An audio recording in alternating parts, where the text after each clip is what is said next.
Hey, look at that. Perfect. We're live. What does that even mean anymore? Aren't we always live? That's a good point. Someone's always watching. Wow, that just got weirdly. You didn't creepy the expect way- Monday morning existential dread, did you? Yeah, Big Brother Pete is here It's because to explain how the world works. Good morning, everybody. I watched 3 movies actually 4 movies, but 3 that count for this month's Sitting in the Dark. One of the movies I watched doesn't count. It doesn't there's count. so little context with what you were saying. Yeah. So the movies that I watched were The Invitation, The Night House, and Caveat. Have you seen any of these? I've seen 2 of the 3. Okay. Can you guess what the series is that I'm doing? Well, the Invitation I remember quite well. The Night House, I know I watched it, but for the life of me, I can't remember. Is it? It's Rebecca Hall. Rebecca Hall, yeah, her and husband she's is passed, and she is haunted by, we think, the spirit of her dead husband. okay. I can't. I don't know. What is your series? I've never even heard of Caveat, or if I've heard of it, I can't place it. Caveat is the one where the guy says, yeah, I'll watch your niece in the weird house, but the caveat is you have to be locked into a vest that is attached by a chain to a post in the basement that is only long enough to let you into certain rooms, but not others. So Wow. you're on a leash. That's the caveat, is the leash.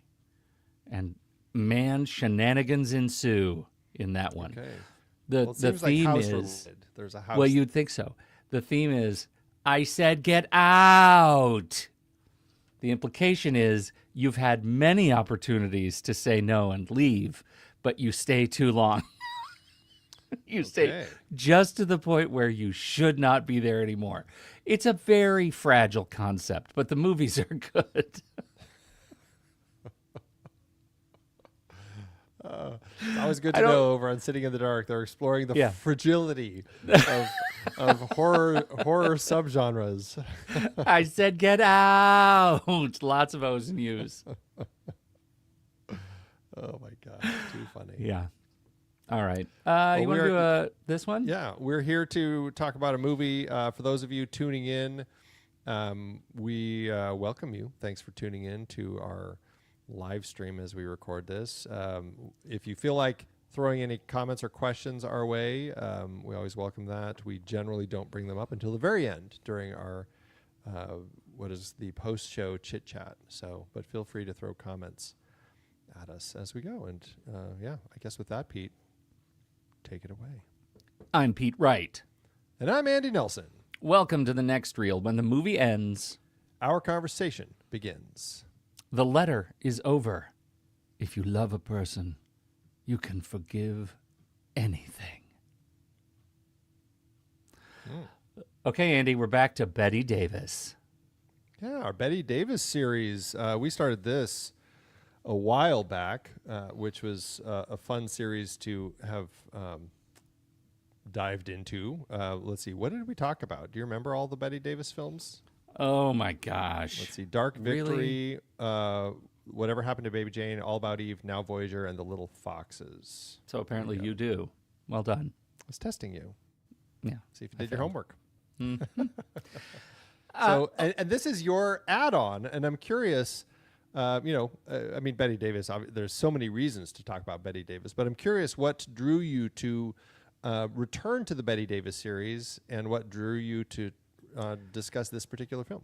Well, I had never seen this film, and I remember it having come highly regarded as, a Bette Davis entry into noir. It has a sort of complicated journey from book to stage to screen, and also is a victim of the Hays Code. And how does that impact the story? The early Letterboxd reviews that I had read about the movie, the high regard that this film is held in film circles, just kind of makes it an easy add to this particular list. I'm very glad I watched it. And yeah, I think I'll say it right now. I have some quibbles. And yet I'm still very glad to have this in the canon. Having quibbles with this I think is a fair assessment. I mean, I enjoyed it. I did Yes. enjoy the film. I think it plays well. There are definitely some dated elements that we surely will discuss as we have this conversation. Most notably, some racist depictions of Chinese and Malay, and and the way white people are treated. Some of it was almost comical, the way that it played. Yeah, I mean, this could have been in the imperialist era filmmaking that we're really celebrating here. This is high imperialist dignity, and it's rough. There's some rough watching. Yeah, there is. But I mean, Bette Davis is always fun to watch. I wouldn't put this in like one of my favorite Bette Davis performances, but it does have some performances that I genuinely did love. So, yeah, For sure. All right. So about the movie is based on W. Somerset Maugham's play, The Letter. It originally derived from a story that he had published earlier. It had already been made into a film in 1929, which I haven't seen. Have you seen that one? I did. I actually watched it as well. Oh, like for homework, like doing all the homework instead of what I did. I did extra credit, maybe we should just call it. Yeah. Can you give me just a brief review of how that film works for you in the context of the story? My impression, I mean, I've never read Maugham's, neither his short story nor his play. My understanding is that version, the 1929 version, hones a little truer to the play. It starts with are we calling her our protagonist? So it starts with our lead character, we'll just say, played by Jean Eagles, and her husband. It starts with the two of them at home having a conversation. She's, I don't know, do you say knitting lace? She's sewing her lace, whatever she's doing. She's lacing, we'll just say. Okay, good. Robert decides, I'm going to go into town. I got to return this gun. And so he leaves, and she sends a letter off. And then Jeffrey Hammond shows up. Interestingly, Jeffrey Hammond is played by Herbert Marshall, who plays her husband Bob in this movie, which was just fantastic to see him in both of them. Yeah, he shows up. They have the whole conversation, and we get a whole sense of the story as we come to find out later in this film, where they've had an affair, but now he's with. In that film, it's just a Chinese woman. It's not Eurasian. She's Chinese, and they're not married. It's his mistress, and he says, I don't want anything to do with you anymore. I'm done.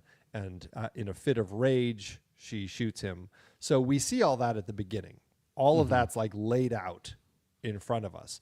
Then we kind of jump to the trial, and we see the trial. It's only like a 65-minute film. It's very short. Okay. We see the trial, and then everything from there kind of plays out the same. The way that they shot her going to pay for the letter was beautifully crafted. I love that whole sequence.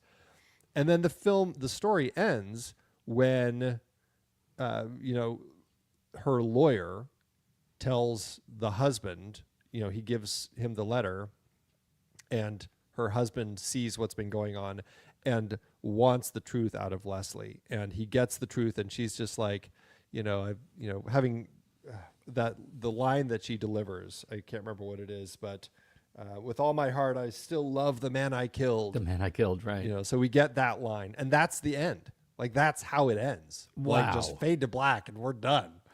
And so wow, it's a much darker pre-code story. right? Like we're not getting the story of kind of like the widow's revenge or the police or anything afterwards. So it's a darker tale, and it's interesting. And honestly, I actually kind of preferred Gene Eagles over Bette Davis. Andy. No, for a Bette Davis series, I feel like that I shouldn't be saying that, but No. it was true. It was true. That's fascinating. Well, there's a lot that's fascinating in this, and as we talk about the story here, I don't know how. I mean, I think we need to fully litigate what it means to be darker, because there's not a lot of light in the way the 1940 movie ends. I am curious the rationale of the Hays Code. We'll talk about this in a second. The story, as you already laid out, you laid out what we don't know in the 1940 version, because the 1940 version of the movie, if you haven't seen it, it opens with the murder, not the experience of everything that leads up to the murder.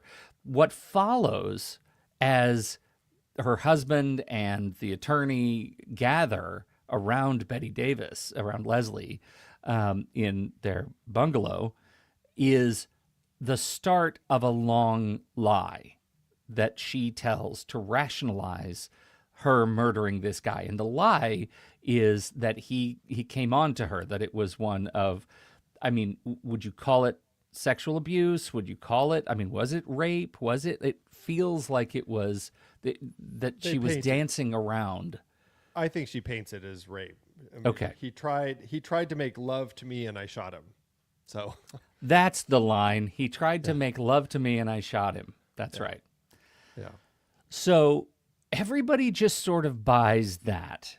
She tells this story with clinical precision, right? That obviously she's telling a fib. There is nothing in here that seems like she's being authentic. And this brings me to my first quibble about the film. It is the act of, and maybe this was from the original play, but it's the act of allegiance to exposition. This is a long sequence where she's telling this story, and I think it's what makes the filmmaking feel dated. I think in a more modern film, you might have this told via unreliable flashback, right? You might have more action on screen rather than just her telling this story. I found myself getting a little bit bogged down in the way she tells the story and anxious that there wasn't enough happening. There is a whole middle ground in this movie where it's just people telling stories to each other that could have been told in a much more dynamic fashion through some sort of flashback. Your take? Well, I mean, I'm glad we didn't have the flashback. I think that would have been hard. I mean, the only way they could have effectively done that if the flashback itself was unreliable, and it was That's always what from her. I literally said spinning. That. Yeah. Unreliable flashback. Oh, okay. I didn't. Yeah. Okay. For some reason, I didn't. I zipped past unreliable and went straight to flashback. It is the most important word in the sentence. I know. I skipped the word that mattered. I think that. Again, I haven't read the play either, but it was interesting that in the 1929 version, we don't get that big expository moment with all the white people just sitting around casually after the murder. Just and can we just say the whole thing? No police, just the murder happens, and the next scene after the exposition is these three white dudes make her make breakfast for them. They all sit around breakfast before they take her to the police. Yeah. It definitely is something that speaks to its time of privilege and expectation. Right. So, but we don't get any of that in the 1929 version. Is it in the play? I don't know. But what we do go is straight to the trial, and she's doing all of that recounting on the witness stand, which in some way makes more sense because it's like, you know, she keeps saying, "Oh, I can't go on," and the lawyer's like, "I know, but you have to." And she eventually gets the whole story out. Is it better? Is it worse? in my money, it ended up being better because one of my biggest struggles with Bette Davis is in that scene because she always is kind of like half smiling. And I'm just like, she's not selling this. Am I supposed to be believing her? Because I'm not. And that was a real struggle for me with her performance in the film. The rest of it, I think, is fine. But like in that sequence, I'm like, I can't buy her because she's just too casual. She's laying back and smiling as she's talking and recounting this. She doesn't seem traumatized in any way at all. And that was a real struggle for me because it kind of killed the fact that I was meant to buy her story. I wonder, and I'll say I 100% agree. The only way I can rationalize that performance is that it is another layer on the privilege cake of this movie, which is, this is a white woman of plantation ownership, and she committed a crime, but, she doesn't have to worry so much about it because she comes from a family of prestige, and she's part of the sort of ownership community. That's how I had to put it in my head in that shaped box, because otherwise you're right. I don't buy her at all. I don't know what they were going for. This had to be a directorial and performance choice because it doesn't make sense to me. No, I mean, I do like William Wyler has one moment in that whole sequence where it's creative the way that he chooses to shoot it, where it's almost like she's telling the story and the camera is just focusing on the action that had happened. Right now, there's nothing in front of the camera. It's just, we see where she's talking about, that's where Jeffrey was standing. And then I went to the drawer and I grabbed the gun, and the camera like pans over to the drawer and it pans up and you see kind of the camera go through the door to the porch as Jeffrey stumbles after she shoots and then falls to the ground and the camera falls. Like the way that he shot that I thought was interesting because I'm like, okay, at least we're kind of getting a replay, even if it is, as you said, like that's perhaps the closest we get to our unreliable flashback. But the fact that the way that it's playing is just, it's so hard to buy. And I mean, I guess you can say, okay, is the lawyer, is he buying into it that much? Or maybe not. Maybe he's the one who's kind of pushing and asking the questions. But I did kind of like, okay, Howard, you're not quite pushing hard enough. And but again, it's like, it's such a weird situation because it's like, it's her lawyer. It's like the family lawyer is here. I never could quite figure out who that other guy was who kind of came along with him, but he kind of pops in and out a few times. But we never have any cops. Like there's no detectives. Like there's no one here actively pushing for the facts. It's just friends and the family lawyer who is going to be defending her. And so he's trying to get to the bottom of it, but it's just, I don't know. The whole thing played poorly for me. That whole open was not the open. Like the open is fantastic. Like the whole setup of the film. It's after that when everyone shows up. That was rough. Yeah. Yeah, no, I absolutely agree. I feel like for me, that entire sequence, and it's not a short sequence before we get into some of the mechanics of the letter itself. It's muddy. It's really muddy. There's a lot of it's just unclear. You're not sure. I mean, you already said it. You're not entirely sure who our protagonist is. Who are we following in this movie?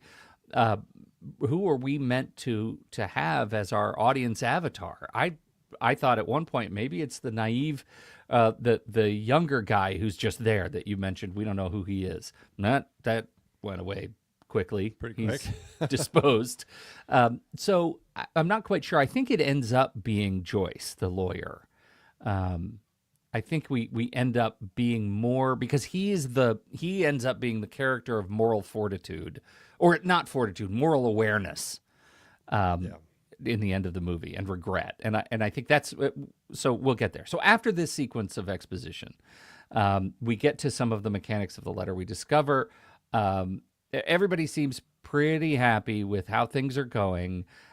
She's definitely in jail, but she's they're able to see her and play games, and she does a lot of lacing while she's in jail. It seems to be a fairly minimal penitentiary experience.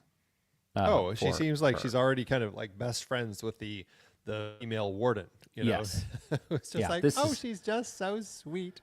Very It's such different a shame from our. She has to stay here. Yeah. I know. Would we include this in the Women in Prison series that we did before? Right. No. The answer is no.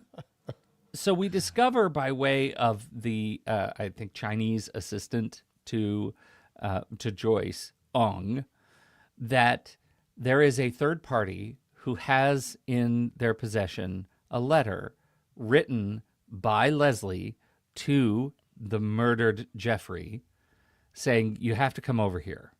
I need you to come over right away.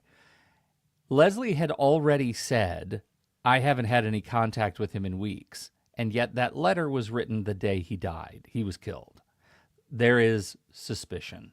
The only people who know about it are obviously Ong, the third party who has the original letter, and now the lawyer and Leslie. This is not widely known. The prosecutor does not know about this letter. Yeah, and that was a whole thing that I thought was interesting, where it's like, it even comes up, like Ong brings this letter up as something that the widow has, that she had found this letter, kept this letter, and was going to turn it over to the prosecutor, right? But then it was like this whole thing where it's like, because I don't know, in the legal world, like when you bring things up, they're supposed to let you know of the other information, is my understanding. Right. Like that's discovery. There's a discovery. Yes, thank you. But but the way that they describe it is when he tells Leslie about it, she's like, well, surely they wouldn't have shared the evidence if they didn't want to sell it. I'm like, I don't, that's how it works. It's like, yeah, it made me laugh. I'm like, yeah, okay. So maybe discovery wasn't quite a thing in 1940. I don't know. That was weird. The letter, we have a copy of the letter. And if we could take a sidebar on what it means to make a copy of a letter in 1940, it's pretty much just rewriting the letter in your own handwriting, word for word. Yeah. And that is called a copy. And it hinges on, there's still mystery left here, because he says, if we see the original and it matches your handwriting, we're in trouble. That I was fascinated by that, because they actually buy themselves an extra layer of suspicion in this window between seeing the copy written in somebody else's handwriting, but only seeing the words, and actually seeing the original letter. How incredibly useful a tool narratively that we don't have anymore when we use the word copy. No, exactly. That was a very interesting element, because, as he says, when he looks at the letter, he's like, well, this isn't her handwriting. Yeah. And they're like, well, of course not. Yeah. It's a copy. That was very interesting to hear how that played out. I like the element of, like, this is the part of the film I really enjoyed, is like the threat of a possible letter, the blackmail, like all of this actually played really interestingly, actually leading up to Mrs. Hammond killing Leslie. Like I liked all of that a lot. Like I thought it was really interesting the way all of that played, and I think in the scope of what works best about everything with the letter is how Howard Joyce, our lawyer, how he struggles with the realities of this. Like he's like we had talked about Born Yesterday back in our Best Actress series from the 1950 Oscars, and Judy Holliday's husband has a lawyer who has succumbed to not making moral choices on behalf of his client, taking lots of money to do so, and has become an alcoholic because of it. But he's just like shrugged his shoulders and says, yeah, this is who I am. Mm-hmm. Howard Joyce is like at the first stage of that. Like this is, I don't know, presumably the first time he's been in a situation where clients have, or clients or people outside of the case have said, hey, you can buy this and it will save your client. And he then has to make the choice, and he does. And because of that, James Stevenson playing Howard Joyce ended up being my favorite character in the film. Like, such interesting exploration of a lawyer having this internal battle with, do I do what's right? I mean, I'm working on behalf of my client. Should I still go ahead and do that? I thought that was fascinating, and I really enjoyed everything going on with him. Yeah, that's what I mean by him being our protagonist. I'll say he's my protagonist because yeah. I was so interested. We get the whole ethical journey for him. We get the should I do it? I'm gonna do it. I feel bad about doing it. We're in the middle of doing it, and then I regret having done it. Right? We get the whole loop, and I think every stage of that he felt probably the most believable artifact of the film. Yeah, and this is a tricky film when it comes to the whole concept of protagonist. And I know they weren't kind of examining it quite as much as they are through today's eyes and through all of the different screenwriting tools and books and everything, but it is a tricky film to call Leslie our protagonist. I mean, we're largely following her through the entire film, and she definitely has kind of like this dark journey, but in so many ways it does feel like Howard's story, you know? Yeah. Yep. Yeah, for sure. The sequence where they go into Chinatown to actually procure the original letter, I think it begins for me the most sort of exciting parts of the film. And first and foremost, it's because of the cultural dynamic that is completely inverted between Hammond's widow, who has the letter and does not speak English, and Bette Davis, who is wearing the laced shawl. And we have Ong between them, who is translating.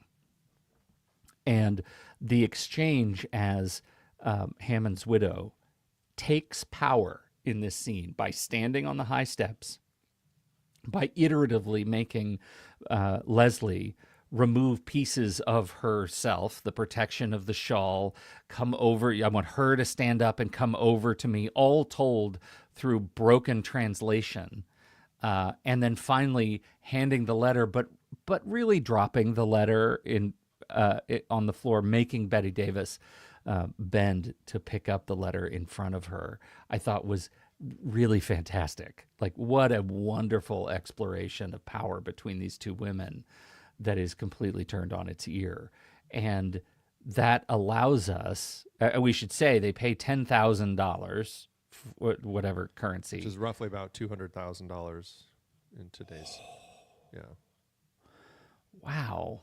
Okay. Mm-hmm. So they pay $10,000, which is a third, it turns out, of what Leslie's husband needed for a new plantation that he's eyeing in Sumatra. Yeah. But they don't tell him how much they're spending of their money, which ends up being problematic. She goes back. They have the letter now. The letter is in Joyce's care. They go to trial, and in a very quick trial sequence, she is acquitted. She's off the hook. She leaves. Yeah. I mean, it sounds very much like much of the movie in 1929 is much of the express version of the movie in 1940. Well, I mean, we definitely get the sequence going into kind of the dark, shadowy part of Chinatown to procure the letter.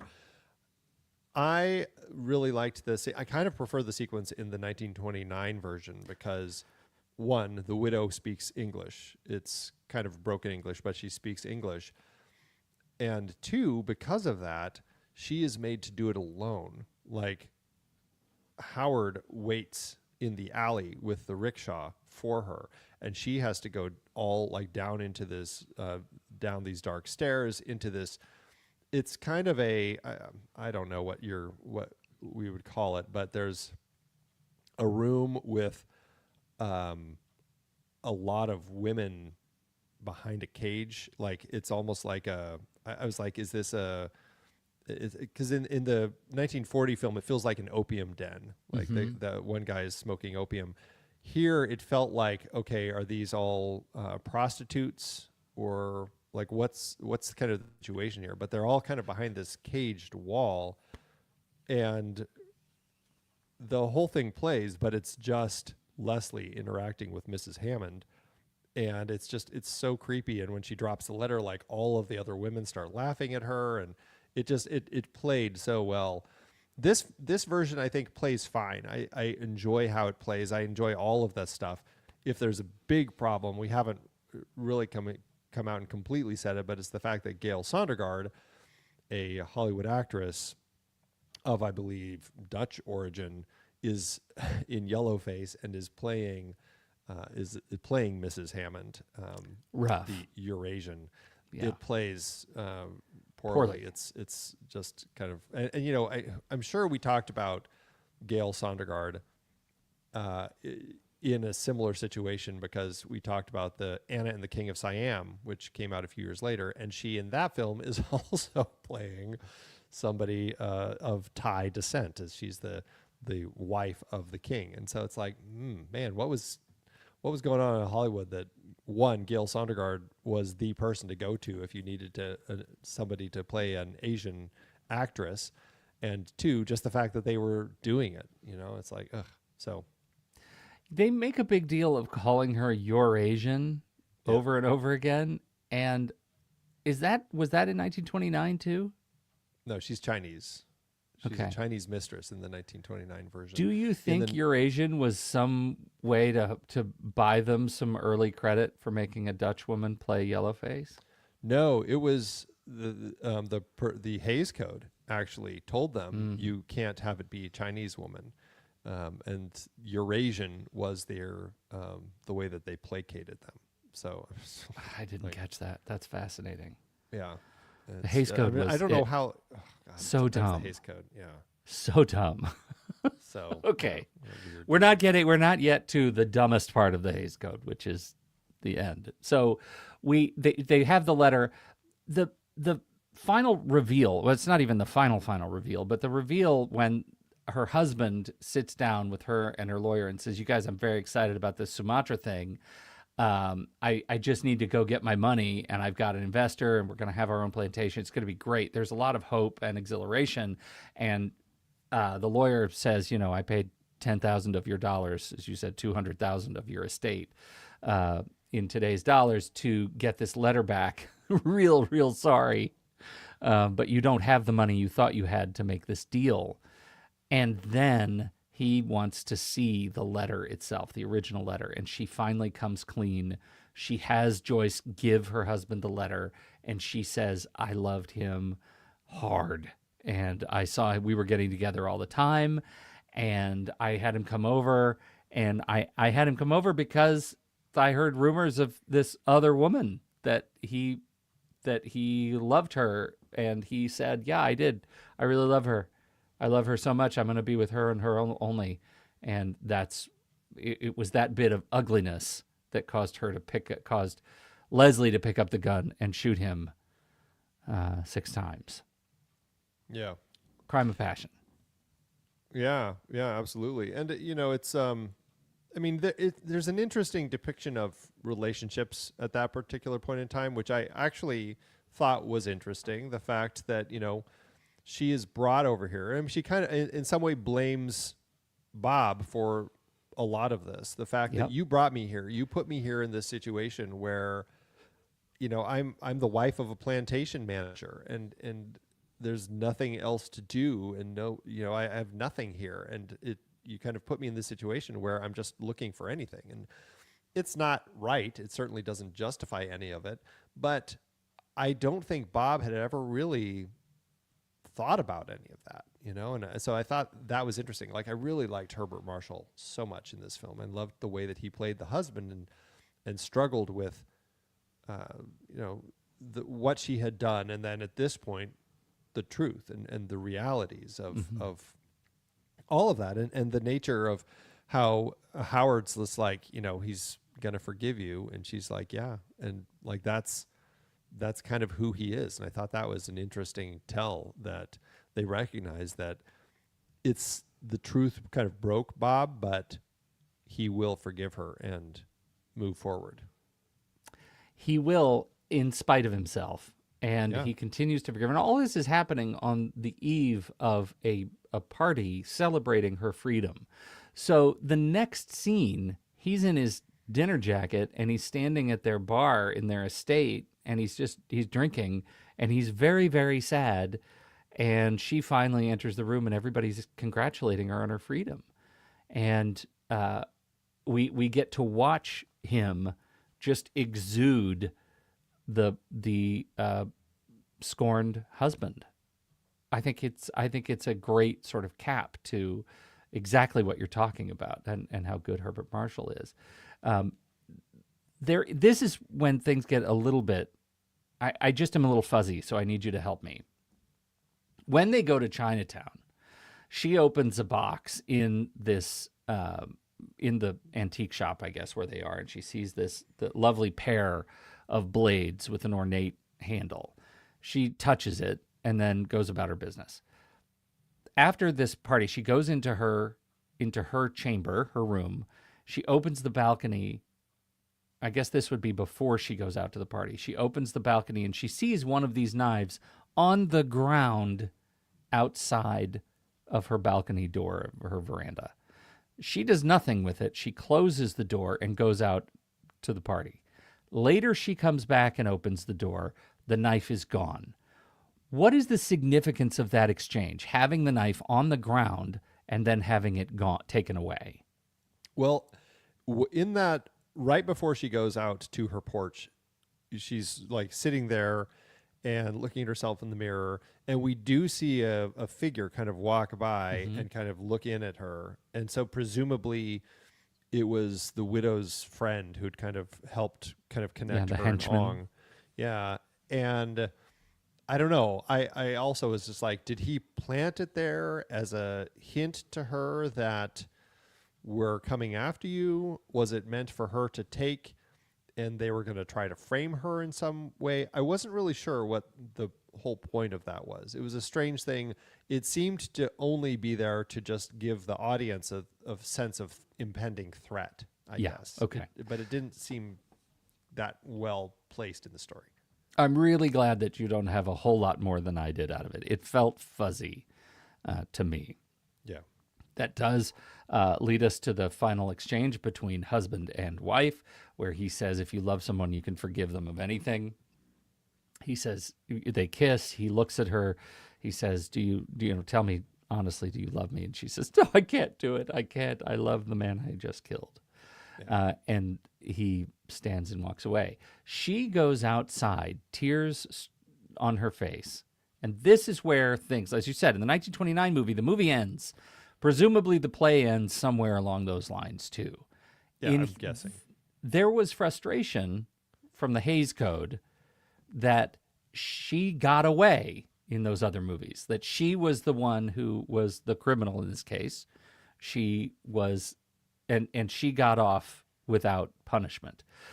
In order to fix that, in this movie, this version of the movie, Bette Davis walks out across the yard, walks through a little gate, and who's on the other side of the gate but the henchman and the other woman, the Eurasian, and they stab her and kill her with the ornate knife and lay her down in the bushes on the outside of the wall.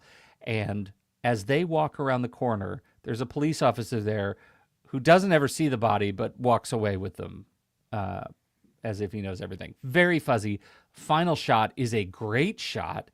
A crane up from the body in the bushes to the party still going on inside the house. Love that shot. I think the justification of making this movie more wholesome by more murder is not appealing to me as a rationalization. But I actually find the end of this movie very dark. Yeah. I absolutely think it's dark. It's more interesting because, I mean, yeah, it's the Hays Code. They couldn't let this woman get away. And we haven't mentioned the fact that it's very loosely based. I mean, Mom's Play is loosely based on the Ethel Proudlock case, which took place in 1911. She was tried for murder, very much the same sort of thing. She killed a man who, as it turned out, it sounds like was exactly kind of what they said. She was in a jealous rage because he was ending their affair. But she said, he came and he was trying to rape me, and I did it out of self-defense.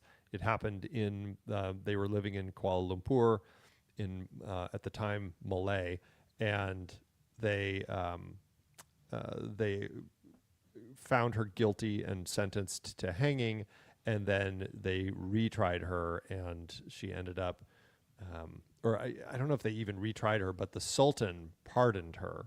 And so she and her family basically fled the country, went to England, ended up, she moved to Florida, where she ended up dying in the 70s. So it's loosely based on a case. It's based on something that actually happened. But even then, the Hays Code could not let it play out that way. They had to have her killed because she was guilty of adultery and she was guilty of murder. Even though now we have a Eurasian character kill her, I guess because she's not, I don't know how the Hays Code justifies it. She's not the main character. She's, of another, of another race. I don't know how they found the justification to say, well, we still get to end with a murder and somebody's satisfied because they're killed. I assume it's because but the cops there. That's what I think, that she's walked away by the cops. So clearly that she's not, she doesn't get away either. Yeah. Everyone's busted. Murder begets murder. Crimes of passion beget crimes of passion. And that's actually another thing that I think really works with the movie, is that it ends, she kills Jeffrey out of passion. Other woman kills Bette Davis, crime of passion. There's a nice little sort of completion.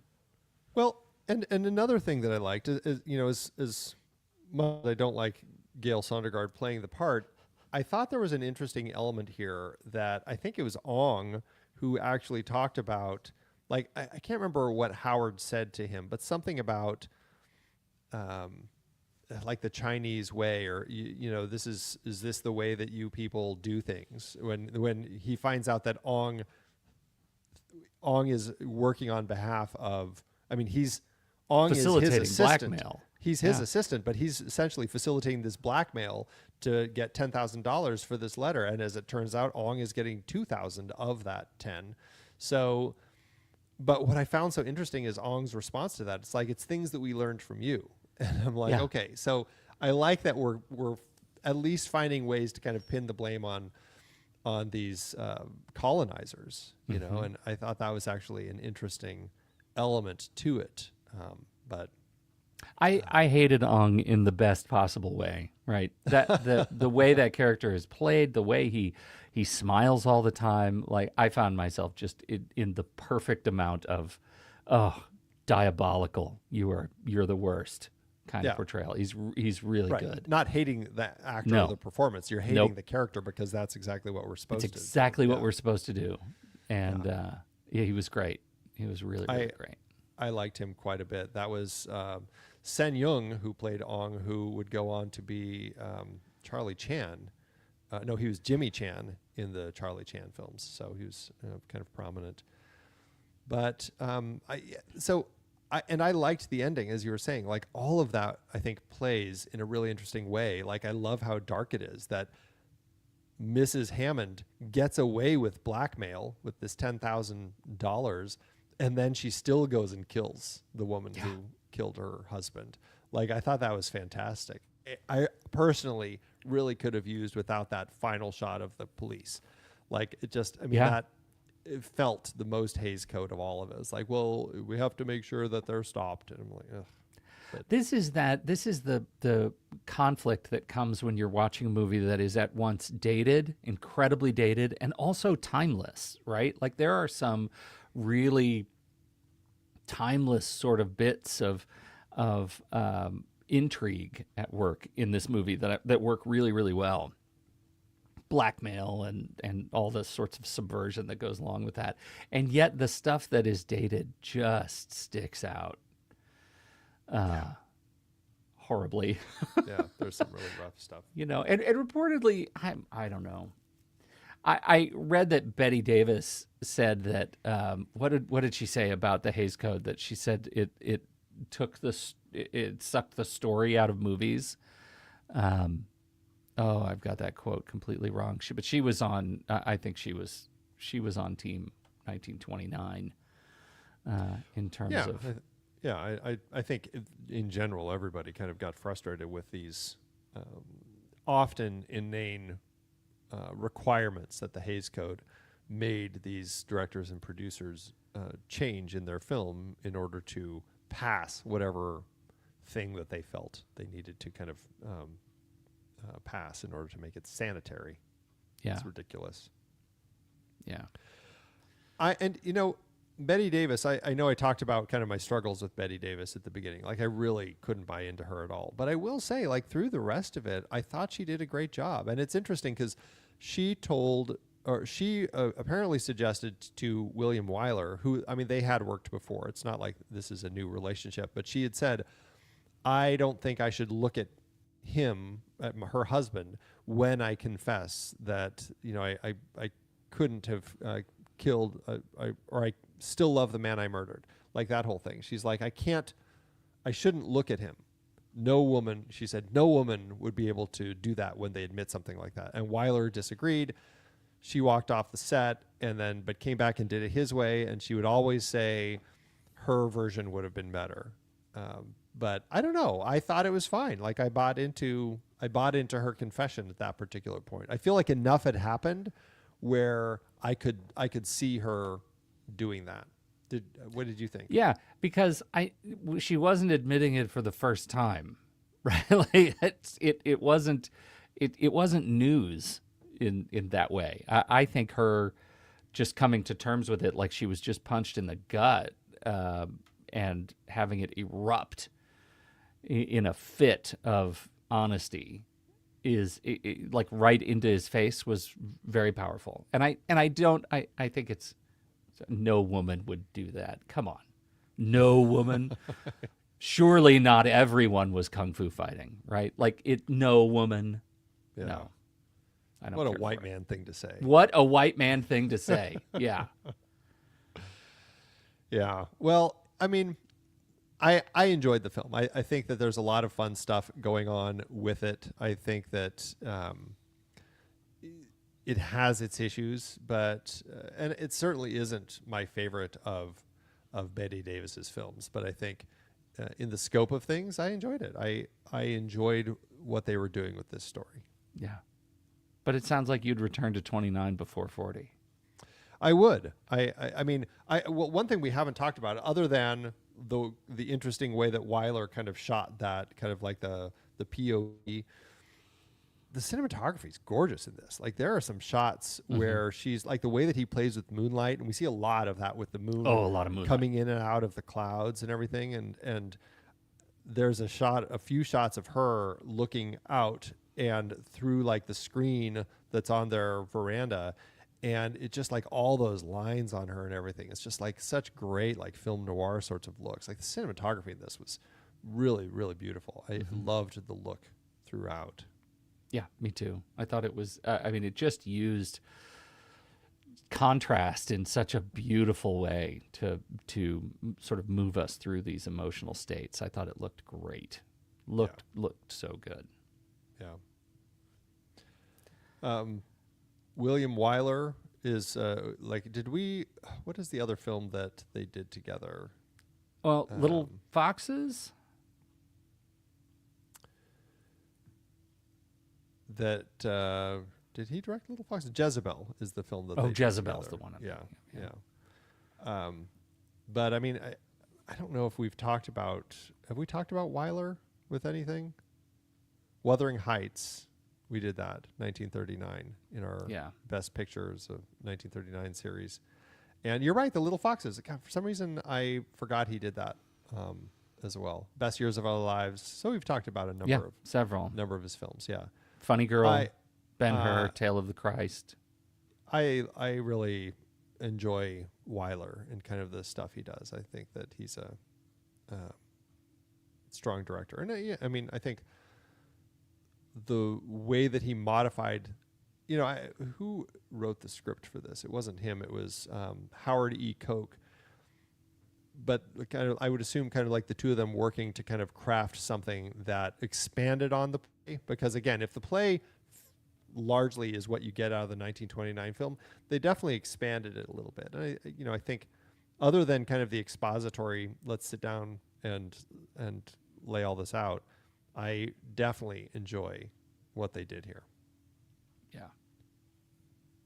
All right. Yeah, it's a really solid experience with some very dated quibbles.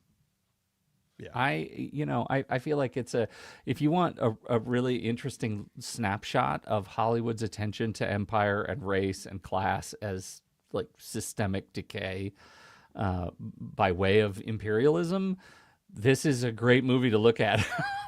and I think it is a nice little bookmark to how we looked at those relationships at the time. Complicated anti-hero. I still don't feel like I am at peace with who I'm supposed to, run with in this movie overall. I think I'm still landing on Joyce, but I would argue that they're saying that it's Leslie, but I think through today's eyes, it definitely feels like there's some confusion between her and Howard Joyce. So yeah. Well. Oh, well. Well, I guess that's it. So we'll be right back. But first, our credits. The Next Reel is a production of True Story FM, engineering by Andy Nelson, music by Dimitrix, Wonderland, Riverloom, Oriole Novella, and Eli Catlin. Andy usually finds all the stats for the awards and numbers at the-numbers.com, boxofficemojo.com, imdb.com, and wikipedia.org. Find the show at truestory.fm, and if your app allows ratings and reviews, please consider doing that for our show. Okay, sequels and remakes. Was there stuff after this? There was stuff after, and there was stuff before, and a lot of it is because this is based on a play. So, yeah. Starting with the play, they performed it. There was repertoire performances all the way up like 1954. It was revived in 95, and again in 2007. Film versions, the 1929 and the 1940, seem to be the only English language versions.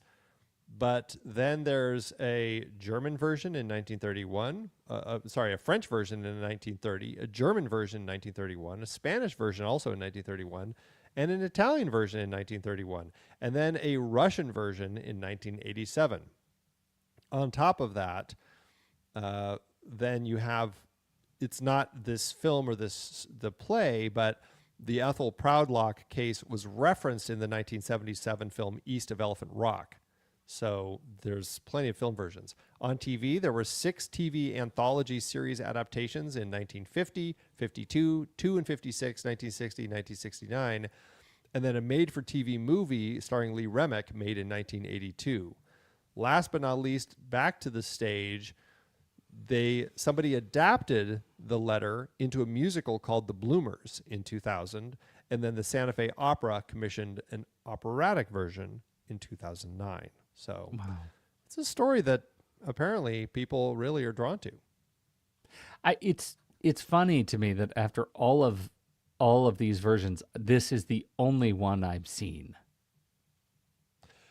Well, yeah, but I mean, I don't know if many of those are like really well-known versions. So yeah. I guess I don't know if I'm that surprised, Yeah.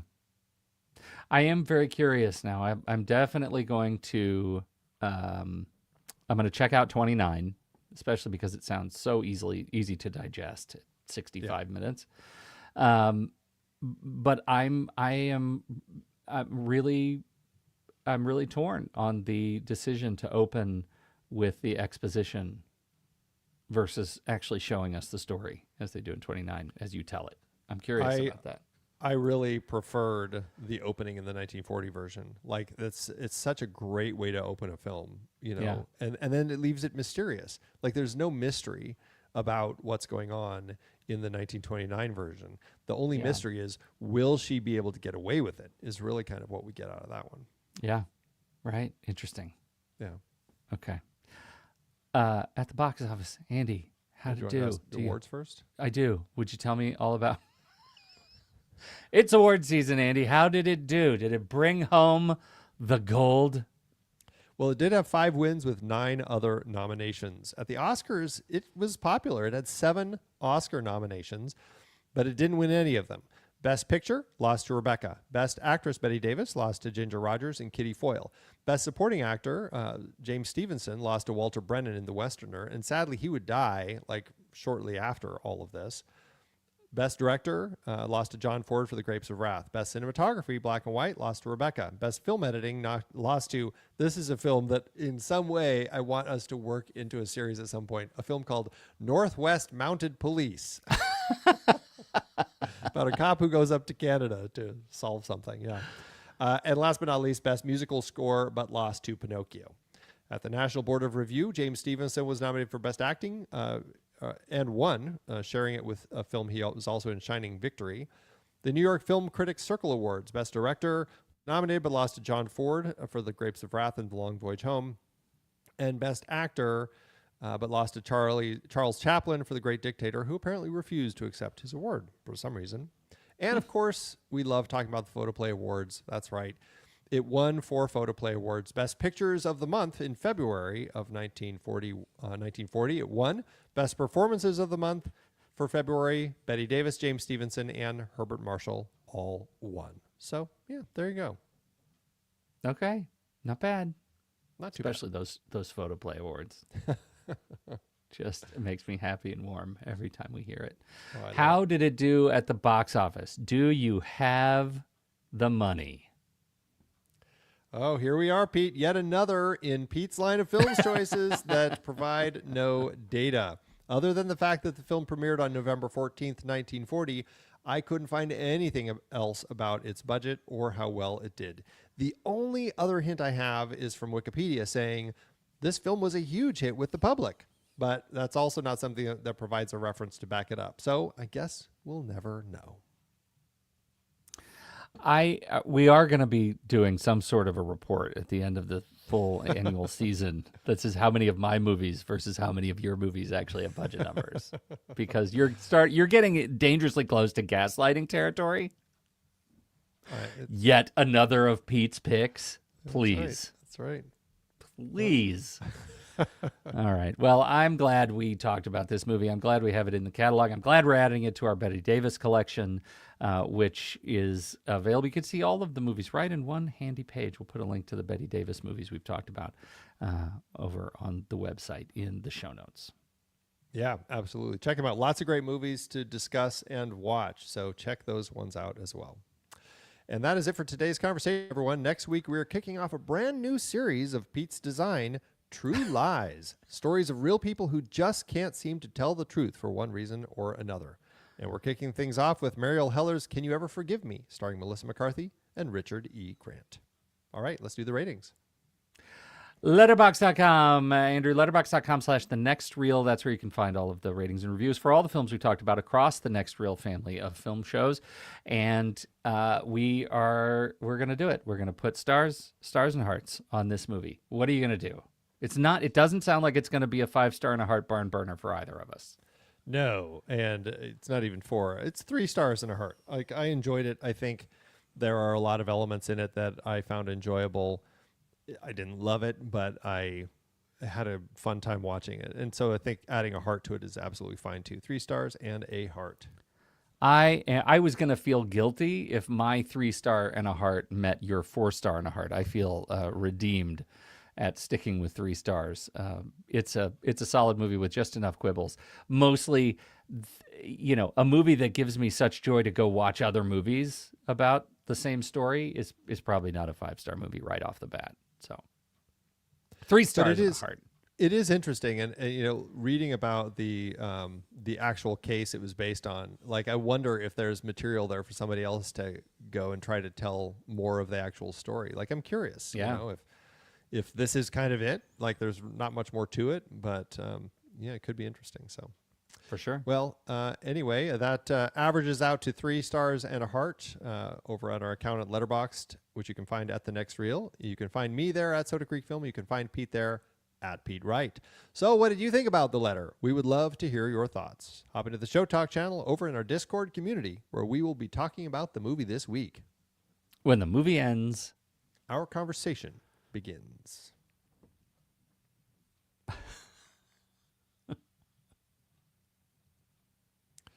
All right, Letterboxd. You already found yours?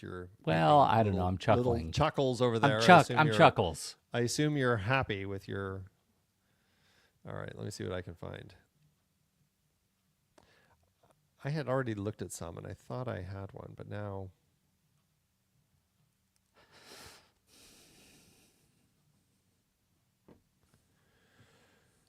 Let's see. Looking for Letterboxd reviews.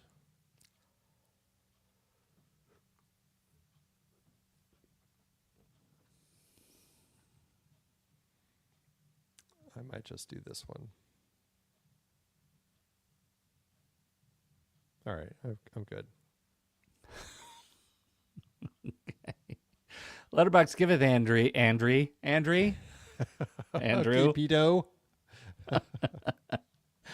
What are you going to do?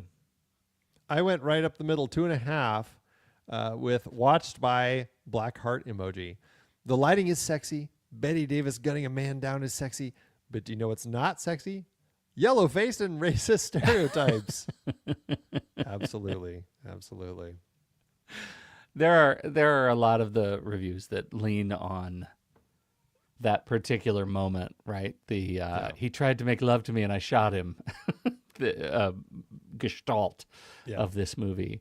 I do like Ely's 3-star. This movie sets a precedent that if Bette Davis doesn't kill a man in the first 5 minutes of every other movie she's in, then I'm going to be severely disappointed. Bette Davis has got to kill a guy. She's got is to. the rule. Yep. Yeah. That's it. Good stuff. Thanks, Letterboxd. All right, let's Look at do all the some, questions. Post-show chit-chat. Look at all these questions. Wyler apparently hated the ending and production code mandates for it. Do you sense that in the final film? I feel like we litigated that a bit as far as it feeling a little, I think you said, what did you say, fuzzy? Yeah, it's fuzzy. That was my movie review term. Yeah. It's fuzzy. Definitely feels fuzzy. It is fuzzy. I think that, the film spends such a long time enjoying the kind of suffocating elegance of Leslie getting away with it.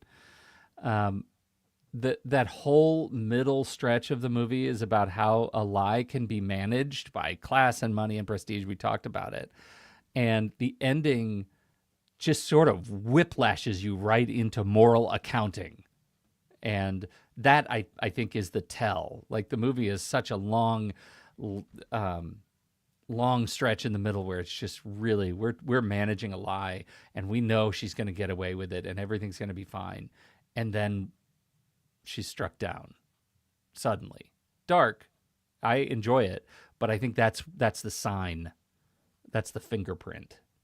For me. I actually don't mind her getting stabbed. Like, I really like that because in the in the scope of the film, because I felt like such a story about white privilege, it was nice to see this widow not just get money from her, but then also kill her anyway. Like, I actually really enjoyed that.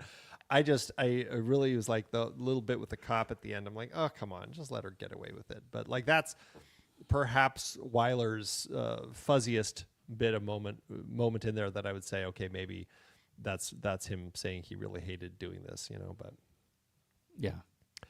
Would you be surprised that Wyler and Davis were previously romantically involved? If so, does it shine through in the film anywhere? Would I be surprised? I'm not surprised. That comes out of the rumor fog. No, I mean, I'd not heard all surprised. of that, Yeah. and it's not something that I feel like I see in their films.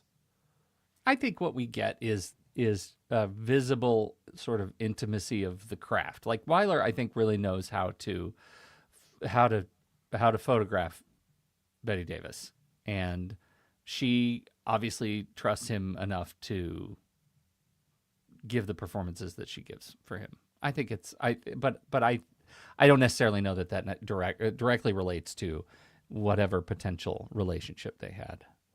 Well, this is a quote from her later down the list. So many directors with such weak sisters that I would have to take over. Uncreative, unsure of themselves, frightened to fight back. They offered me none of the security that this tyrant did. So, yeah, Yeah, I guess that she at least respected that about him. So, yeah. thoughts on Stevenson's performance as the lawyer? We talked about him.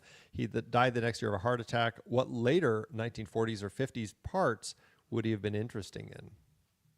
God, he really is good at sliding, like slurming into compromised positions, right? Slurming.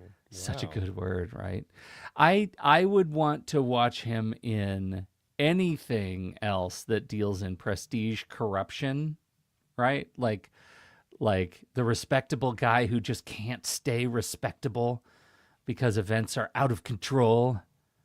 So, soldier, courtroom, attorney, judge, that kind of stuff. I'd be into that. I like the way he plays the ooze toward compromise. Yeah, he plays conflict well. I think he's interesting. Critic Pauline Kael wrote, Davis gives what is very likely the best study of female sexual hypocrisy in film history. Thoughts? Is that specifically with this film, or is that just a comment on Bette Davis? That's interesting. I don't know. I'm assuming it's for the film. Yeah, me too. I think that Leslie is trapped in expectations of virtue, and she weaponizes the performance of virtue like she's been training to do it all her life. And I think that's what's important about her disingenuity in the beginning, that I don't know if it's just hypocrisy, but it's sexual strategy under a social regime that demands hypocrisy from women at the time.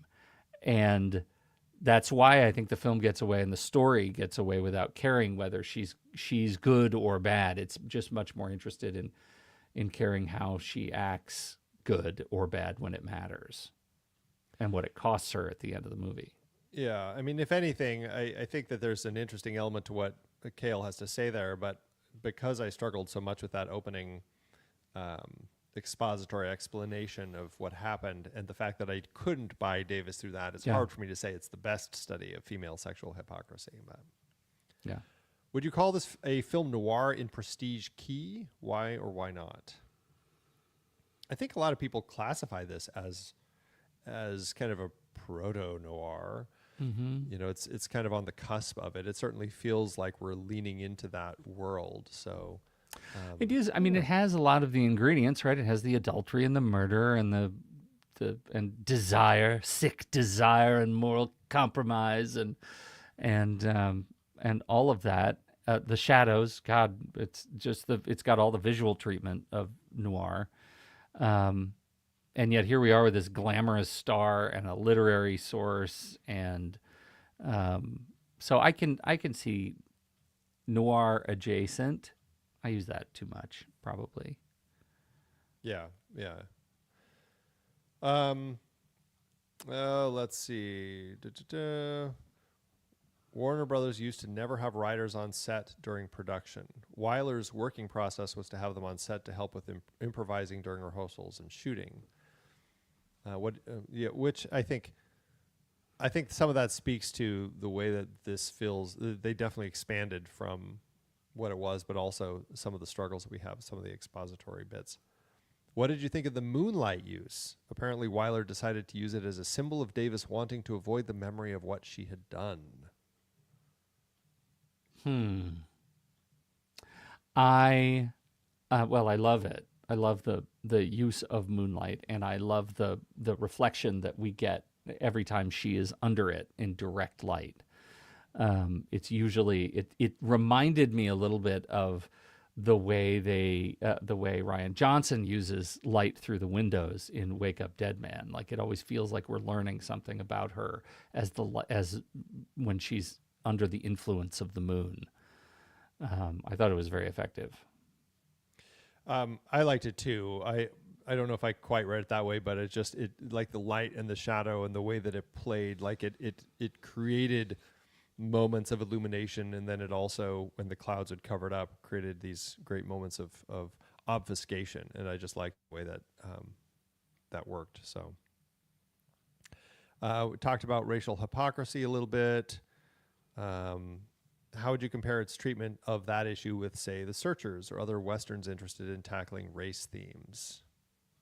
I think you watched The Searchers more recently than I did. Well, I mean, I obviously in both cases we're struggling with white people playing the roles, and I think that's just an issue that is a big problem, but it's next to, I think, the question. I think it's tackling an interesting element of the racial story here, in that we're getting a sense that Ong and perhaps Mrs. Hammond, the widow, are acting the way these white colonialists have kind of shown them, that, like, well, this is how you're going to treat us, so we're just going to jump in and blackmail you and be part of this thing. It's I don't know. It's an interesting way to kind of explain the reasons that they're doing this, or at least Ong is. I guess he's the one who specifically talks about that. But so I don't know how much they're specifically tackling the hypocrisy here, other than, like, as a white woman, she kind of gets away with it, you know, and I think that's, and then the cops are right there when Mrs. Hammond does the same thing, and so yeah. You're right. That's the statement. The cops are always watching. Yeah. The non-white people, anybody in the community that's not white. Yeah. Yeah, they had to wait a long time after the shooting for authorities to show up. They didn't show up in the beginning. They didn't. No. They're just like, well, I guess we should take you in. Yeah. It's like, wow, this is crazy. Davis was pregnant and had an abortion during filming. Quote, I went to the doctor on a Saturday and showed up for scenes on Monday morning wearing a form-fitting eyelet evening dress for a scene. And that damn Tony, the director of photography, said, Jesus, Betty, it looks like you've lost 5 pounds over the weekend. Oh my God. Wow, that's a dark story, but there it is. Yeah. Last question. Would you say this movie plays into Bette Davis's star persona or subverts it? I'm watching this movie, and I'm getting that sense of, like, Bette Davis testing how far she can go as an antagonist, right? As a corrupt leading lady, because of the earned credibility of something of her persona. Just felt like, okay, I've done a lot of things where I'm ingenue, where I'm romantic lead, where I'm, and this one I'm gonna straight up kill somebody, and we're gonna see what happens. I haven't seen enough Bette Davis movies. Well, I mean, our series is touching on far too few of all of the movies. Like, how have we not added Return from Witch Mountain onto our list? I don't even know. But I mean, if you watch some of the other things that she had done, like in This Our Life or Jezebel, she likes playing characters with a dark streak. Mm-hmm. I think that's one thing that we get with Bette Davis quite a bit, and certainly see it here. That being said, I don't think this is the best use of it, and I think she was still struggling with, like, how to play it sometimes. And again, it's just, for me, it all falls into that first act of the film where I'm like, okay, I feel like we're not subverting it. I think that she's just playing into that type of character, but she's doing it, I don't know, with too much ease or something, Yeah. Well, yeah. I guess that's true. There is this sort of Betty Davis in a cage subgenre, right? Where she puts herself into tight spots Yeah. and gets to be defiant all the way around. Yeah. So this is definitely a big thing with her. So. All right. Well, that is it. Thanks, everybody, for tuning in as we live stream this and for the questions that you've all thrown at us. We appreciate it. And, yeah, we'll be back next week as we kick off our True Lies series with Will You Ever Forgive Me? See you next time, everyone. Thanks.